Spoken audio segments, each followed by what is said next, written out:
I'm Brian Morrell. And I'm Dave Sloop. And we want to tell you what a privilege it's been to serve here at the Spark Conference with you guys this year. You know, typically when Brian and I are on stage, our primary goal is to make you laugh. But here at the end of the conference, we wanted to take some time to talk about some really important things. You've had the privilege of hearing from some incredible people this weekend. People who are stepping out into some uncomfortable places to solve some very serious problems in our world. Problems like world hunger and sex trafficking and homeless children. That's right. And some of you guys are starting to step up yourselves and to go out and to do what God has called you to do, and that is fantastic.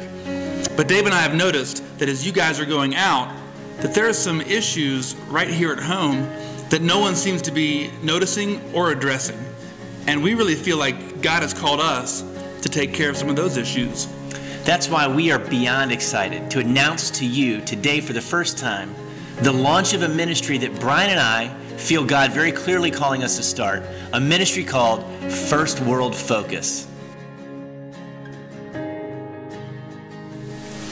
Our vision here at First World Focus is to give everything that we have to solve the problems that honestly most people in the world don't even know exist. I mean, I'll never forget how this all got started. Do you remember, Brian? Yeah.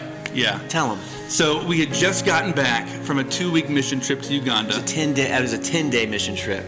Well, usually round up, but... Okay. So we get back, and of course we want to head to Starbucks to get something. We went to Cinnabon first. We head straight to Cinnabon. Oh, right, Cinnabon, and then to Starbucks. That's right. And so I'm waiting in line for my Grande Quad 1-pump mocha with 3 scoops of protein, and the guy in front of me had just ordered his tall latte with caramel drizzle 1-pump, and he was obviously in a hurry, and the lady behind the counter, she hands him his cup. And I'll never forget, the guy, he looks down. Brian, I got it. He looks down at this cup, and he realizes that there's no spill stopper. Now, this guy had a flight leaving for Cancun in 10 minutes across the airport. So he asked the lady, "Do you have any spill stoppers?" And she responds with 5 words that would ruin this guy's day. "We're out of those." And he lost it, rightfully so. All I could think about is that guy sprinted away from the Starbucks kiosk with hot coffee spilling over his fingers. We just came from a poverty-stricken country. And I thought to myself, they're dealing with some serious issues, but they have no idea what we're dealing with here in our country. So we here at First World Focus are committed to stamping out first world problems. It was a couple of weeks ago. It was a night just like any other night. I was in the bathroom doing my nighttime routine. I was getting ready for bed. I picked up my Sonicare 2000 toothbrush and I went to turn it on, but it didn't turn on. I mean, what am I supposed to do if I can't brush my teeth? Can I even go to bed without brushing my teeth?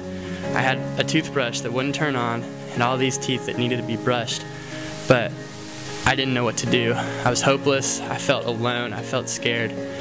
But First World Focus, they stepped in and they showed me a new way to brush my teeth that totally changed my life. I'm the man I am today because First World Focus stepped in and they showed me how to brush my teeth.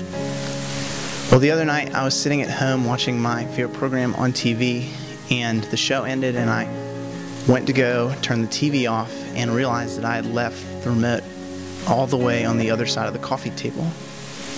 I mean, I was sitting right here and it was all the way over there. What am I supposed to do? I was completely lost and had no idea what I needed.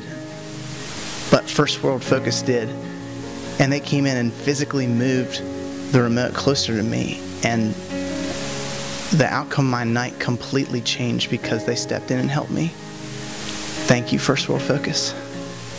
Well, we hope that your hearts are being stirred in the same way that Dave and I's were, and that you're asking yourself, how can I get involved? That's a great question. And you know what, the good news today is that it's a simple way. There's only one thing on the list of things that we need from people, and it's this: we need money. We need your money. Lots of money. I don't think you understand how much money we need. And listen, I don't want to beat a dead horse, but if we're going to accomplish our goals next year, we're going to need some money. We need more money from you. Let me be blunt. You are not going to be able to solve first world problems with third world resources. It's just not going to happen. I mean, if Brian and I are going to be credible first world problem solvers, we got to look the part. I can't live in my 1,300 square foot ranch for a family of 4. So recently, as part of this last year's budget, I was able to purchase a 6,500 square foot quaint little home in a relatively nice neighborhood in our town. And why? Because it's biblical. Jesus saw where the problems were, and he went there. And most of the problems that we've seen in the first world happen in these nicer neighborhoods. So that's where we're moving into. And that's what we're all about. It's all for the kingdom. It is. Somebody's got to do it. People can't be unleashed into their God-given callings until they're distraction-free and really comfortable.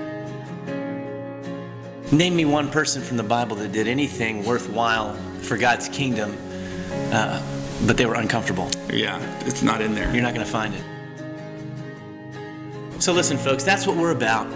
We really feel excited about what God has called us to, and we hope that you get involved with us. We would remind you that at this time, donations made to our organization are not tax deductible, but we do take cash. Thank you, and God bless.